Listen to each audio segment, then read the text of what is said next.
Neste vídeo nós vamos tratar do refinamento das rampas e no lançamento das curvas de concordâncias verticais.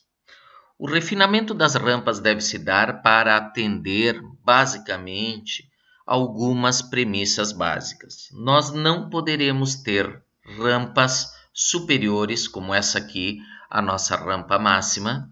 Também não poderemos ter rampas inferiores à nossa rampa mínima em determinadas situações. Não é o caso daqui, mas vejam, seria um caso como esse aqui, onde eu poderia vir aqui e ter uma rampa de aproximadamente 0%, fazendo com que, vamos dar um duplo clique aqui, fazendo com que eu não tenha como direcionar essa água longitudinalmente, ok?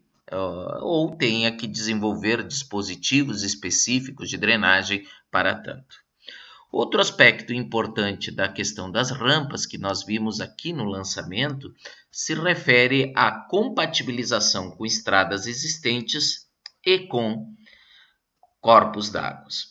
Em relação a estradas existentes, eu já havia mostrado no outro vídeo que nós utilizamos uma técnica aqui para demarcar aqui os limites de até 1 metro acima e 1 metro abaixo, onde nós partimos do ponto de interseção e como a escala está deformada, nós aplicamos o valor aqui de 10, ok? Então, 1 metro acima, 1 metro abaixo. Eu gosto de utilizar um recurso aqui, de fazer uma linha a partir da interseção daqui, digamos. Vou ativar o F8 para que ela seja uma linha, digamos, perpendicular aqui, ok? Uma outra linha também da interseção daqui para cá. Opa, falhou. Daqui, pegar a interseção. Daqui para cá. Ué, estranho. Algo estou fazendo errado aqui. Vamos lá. Vamos marcar aqui. Vamos marcar aqui. Agora deu certo. E vou utilizar a circunferência para indicar um corte, um trim e dar um erase aqui, ok? Geralmente essas linhazinhas a gente faz um acabamento que ela tenha o mesmo comprimento para cá e para lá, para cá e para lá, perfeito? De forma a caracterizar que a única área de passagem possível aqui por terraplenagem seria nessa janela, ok? Professor, mas e se ficar impossível passar pelas janelas das estradas existentes aqui? Ora, nós vamos ter que avaliar, então, situações onde a mudança, talvez, da planimetria nos permita uma condição mais favorável. Professor, mas mesmo com a mudança de planimetria, nós não conseguimos. Ora, aí nós vamos ter que analisar uma possível passagem em trincheira, né? Ou em elevada, ok? E isso vai gerar custos significativos. No que se refere aos corpos d'água, o conceito é um pouquinho diferente. Vejam, na questão dos corpos d'água, nós vamos utilizar também aqui uma circunferência para dar o trim, vou pegar a interseção, vou vir aqui demarcar, só que a minha medida deverá ser o comprimento, ou melhor, o diâmetro do bueiro necessário e mais o revestimento ali, né, a parte de terraplenagem que fica por cima do bueiro. Digamos que nós precisemos de um bueiro de diâmetro 1,5, ok? E mais 60 centímetros de recobrimento. 60 centímetros com 1,5 metro vai dar 2,10 metros. 2,10 metros nessa escala decorre em um raio aqui de 21. O que nós vamos caracterizar aqui? Vejam, a gente vai caracterizar aqui um ponto também de passagem, ok? Obrigatória, que é daqui para cima. Vejam a diferença, na estrada existente eu tenho mais janela. No bueiro eu vou ter aqui uma situação que eu posso passar a partir de qualquer ponto, a partir deste ponto aqui. Vou tentar acertar, então, essa nossa altimetria para atender essa situação e essa outra. No momento, eu não estou conseguindo atender essa. Vamos ver. Venho aqui em projeto geométrico, altimetria, vou tentar adicionar um novo PIV, vou tentar adicionar esse PIV, digamos, por aqui. Observem que nessa configuração agora, esse novo PIV foi criado, é um PIV 11, né? Depois eu tenho que renumerar o mesmo.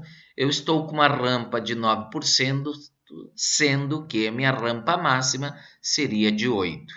Vejam, eu terei que alterar aqui alguma configuração aqui nessa outra rampa. Observem que, vindo para frente aqui, eu consigo ao mesmo tempo posicionar ali naquela janela e, quem sabe, reduzir essa minha rampa para uma faixa compatível com o nosso limite máximo. Vejam que bacana aqui, nós temos 7,8, perfeito, ok, de rampa, e estou passando aqui próximo à estrada existente. Muito bem. Também estou atendendo aqui a questão desse bueiro, ok? Vejam que aqui eu tenho o bueiro, nós teríamos essa aqui como a cota mínima de passagem por esse bueiro. Vamos agora lançar a nossa parábola aqui, que é a nossa curva de concordância vertical. E, para tanto, nós vamos trabalhar aqui com a projeção. Essa projeção, numa parábola simples, é única, é o L, e ela indica quanto antes somado com quanto depois, sendo que de um lado o antes e o depois são equivalentes, né, na projeção como um todo. Vou exemplificar melhor desenhando, colocando uma projeção aqui de 200. Observem que interessante aqui, pessoal, nessa minha projeção de 200 eu tenho 100 metros para um lado e 100 metros para o outro lado.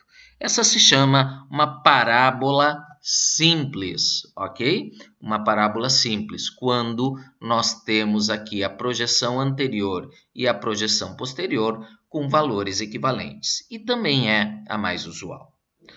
No projeto ponte partida, esses pontos aqui de cotas mínimas, eles vão ser muito importantes. Por quê? Porque eles vão caracterizar também a necessidade de implantação de um outro bueiro, com dimensões mínimas. Embora esse bueiro aqui tivesse uma dimensão maior, e os bueiros aqui a gente vem no CAD e costuma representá-los com elipses. Vou tentar criar um de uma forma um pouquinho mais simples. Nossa, ficou muito grande. Vamos lá, vamos alterar esse bueiro para mais ou menos a olho aqui. O nosso objetivo não é fazer uma representação perfeita, né? A gente costuma botar a geratriz inferior aqui no terreno, mas quando vocês forem estudar lá no IPH, vocês vão ver que essa é uma mera representação do bueiro no eixo, né? Ou seja, as bocas deles de um lado e do outro podem estar em cotas distintas até, ok? Buenas, mas aqui nós temos esse bueiro. Eu vou aproveitar e vou dar um copy desse bueiro aqui para caracterizar agora um bueiro menor. Vamos desativar o F8, que deverá ser localizado aqui. Perfeito? Vejam que interessante, vou simplesmente para diminuir o mesmo fazer assim, vou trazer para cá, ok? Ok. Observem que nós temos dois bueiros e nós estamos atendendo aqui às exigências de ambos, ok? Nesse aqui nós temos uma cota do grade passando bem acima da cota mínima aqui da terraplenagem, e desse aqui de 60, provavelmente se eu viesse medir aqui com a circunferência, 1,20 m daria aqui, por aqui, e eu também continuo passando bem mais alto. Mas eu estou onerando o nosso projeto aqui, uma vez que temos dois bueiros relativamente próximos. No projeto ponte partida, para simplificar, nós consideramos que se um bueiro, esse que é um bueiro de diâmetro 60, né, em função de uma cota mínima, estiver a menos de 20 metros de um outro bueiro, esse outro bueiro seria aí um bueiro de um corpo d'água, nós poderemos utilizar esse bueiro de corpo d'água e para todos os efeitos de simplificação com a mesma dimensão, sem ter que gerar um novo bueiro, ok? Então, para efeitos do nosso orçamento lá, vai simplificar bastante. Como é que eu posso proceder, então, aqui, pessoal? De uma forma bastante simples, observem que eu vou vir aqui e vou tentar trazer daqui para cá, ok? Vejam, daqui para cá, esse nosso PIV. Vamos ver o que vai acontecer. Bingo, né? Vamos dar uma olhadinha nos nossos valores ali, né, de rampas. Observem que a rampa permaneceu a posterior próxima a 7,8, a anterior a menos 5,99 e agora observem esse ponto mínimo está a uma distância aqui que equivale praticamente a 10 metros desse outro bueiro, fazendo com que para efeitos de simplificação no nosso projeto, nós possamos considerar que esse único bueiro dê conta do corpo d'água existente e das águas oriundas aqui, né, desse deslocamento longitudinal até chegar nesse ponto de cota mínima, ok? Bom, vejam que serão muito importantes, então, esses pontos de cota mínima, porque todos eles poderão gerar um bueiro novo, ok? De diâmetro 60, ou, se devidamente posicionados, poderão se aproveitar de um bueiro existente. Nessa configuração aqui de grade, vejam que eu consegui atender alguns requisitos que são chaves, que são quais? Por exemplo, a rampa aqui ficou inferior à nossa rampa máxima, para esse exemplo de classe 3, relevo, região considerada montanhosa, né, cuja a rampa seria 8% a máxima. Nós não temos uma questão aqui de rampa mínima, nós temos aqui uma parábola aqui que vai ter um detalhezinho muito interessante. Vejam, o parâmetro K aqui deu 14, o parâmetro K estabelece como se distribui essa declividade ao longo da projeção, sendo que esse parâmetro, vamos ver aqui em altimetria, vamos ver onde é que está, está aqui, em curvas côncavas, ok, vejam, o valor para curvas está aqui. O mínimo para curvas côncavas seria 7, o desejável também 7, ou seja, nós estamos com o dobro até do mínimo ou do desejável, estamos perfeitos então, ok? Buenas. Então, pessoal, como é que vocês vão proceder ao longo de todo o projeto altimétrico? Vocês sim vão ter que desenvolver aqui curvas de concordância horizontais de forma a atender determinadas demandas. Infelizmente, nesse meu projeto aqui, observem, a situação não está nada confortável. Observem aqui que, por exemplo, nós temos 30 metros de altura aqui, que é quase o limite que nós temos para sessões com até 4 banquetas, ok? A partir dali nós já teríamos o custo de um túnel, certo? De um corte bastante significativo. Então vejam que a planimetria que eu acabei lançando, que eu não tive uma preocupação mais detalhada, gerou um perfil bastante difícil, né? Bem difícil, melhor dizendo, de ser trabalhado, ok? Nesse sentido, é bem provável que nós tenhamos alguns problemas até aqui para esse projeto de viabilidade técnica, ok? E essa é uma questão que vocês deverão atender.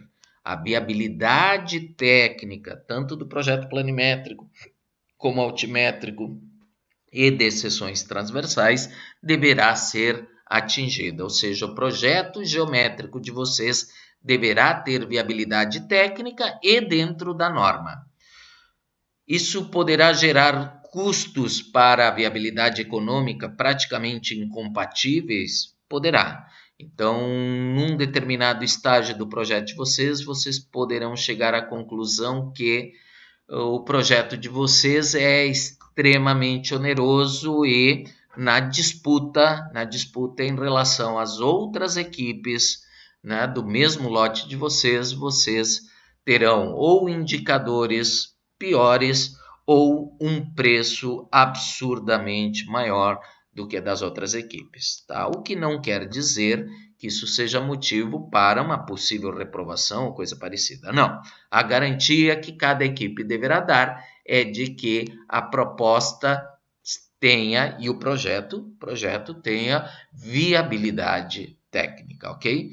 Nesse meu exemplo aqui, por exemplo, só para caracterizar, seria impraticável nós passarmos deste lado para esse outro lado aqui, nesse tal VEG, aqui embaixo nós temos um curso d'água extremamente significativo, né?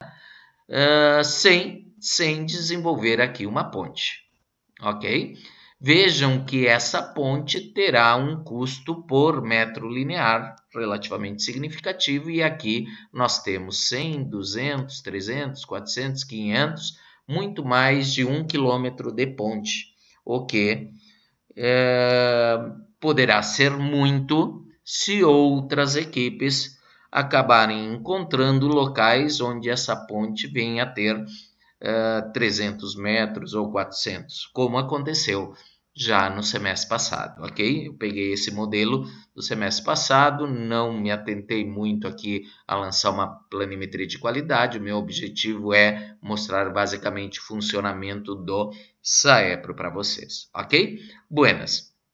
Por fim, pessoal, aqui, se vocês desejarem na altimetria lançar uma parábola composta a essa possibilidade, pessoal, vocês vêm aqui em projeções e, por exemplo, vocês têm aqui a projeção anterior, a projeção posterior. Eu posso, por exemplo, fazer com que uma seja 100, a outra seja 120, por exemplo.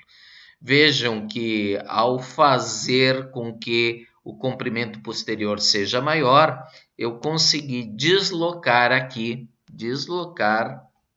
esse ponto de cota mínima para mais para trás e mais próximo aqui desse nosso bueiro, tá? Então, se vocês tiverem uma necessidade ali, se é por alguns metros e vocês desejarem utilizar esse recurso aqui de parábola que a gente chama composta, é possível. Só não vale, pessoal, por exemplo, colocar aqui 120 e aqui vamos supor 40, tá? E essa parábola composta, ela fica muito deformada, ok?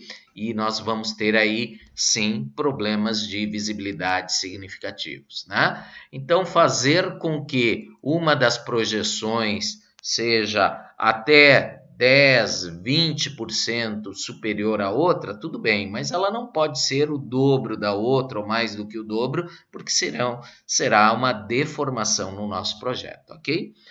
Esse é um recurso que vocês vão poder disponibilizar, não é muito comum, pessoal, mas eu estou aqui dispondo isso para vocês. Buenas, uma vez lançada todas aqui as projeções e atingida aqui o nosso objetivo de interferências, é bem importante que vocês mostrem essas informações para os gestores, é sempre importante contactar os gestores do projeto, apresentar para o professor, para o monitor, para os bolsistas, né? Eles podem auxiliá-los e muito. E não esqueçam de sempre ir a cada etapa fazer o salvamento. Antes do salvamento, pessoal, também um outro detalhezinho bem interessante é aqui o exportar. Da mesma forma como na planimetria nós podíamos exportar um arquivo que é padrão TXT, né? Aquele arquivo que é texto, né? Que tinha extensão chamada PLC, nosso projeto altimétrico pode ser exportado como alt, ok? E aí, se vocês quiserem importar, ou seja, alguém fez um lançamento de um grade, correto? E quer disponibilizar para o colega, para um outro membro, pode só mandar aqui o alt, né, exportando o mesmo, o outro colega vem aqui no importar e importa, e ele virá com todas essas informações aqui. Muito cuidado, né, pessoal? Se vocês já tiverem pontos de inflexões aqui antes, vocês têm que vir aqui, marcar todos, dar um del, porque senão vai importar coisas umas em cima das outras, na sequência, na realidade, né? Mas não vai ser o objetivo de vocês, tá? E por fim, sim, sempre salvar obra O, como vamos aqui colocar como altimetria versão 3. Ok, pessoal? Então, com as curvas de concordância verticais aqui, eu encerro esse vídeo aqui do nosso projeto de grade.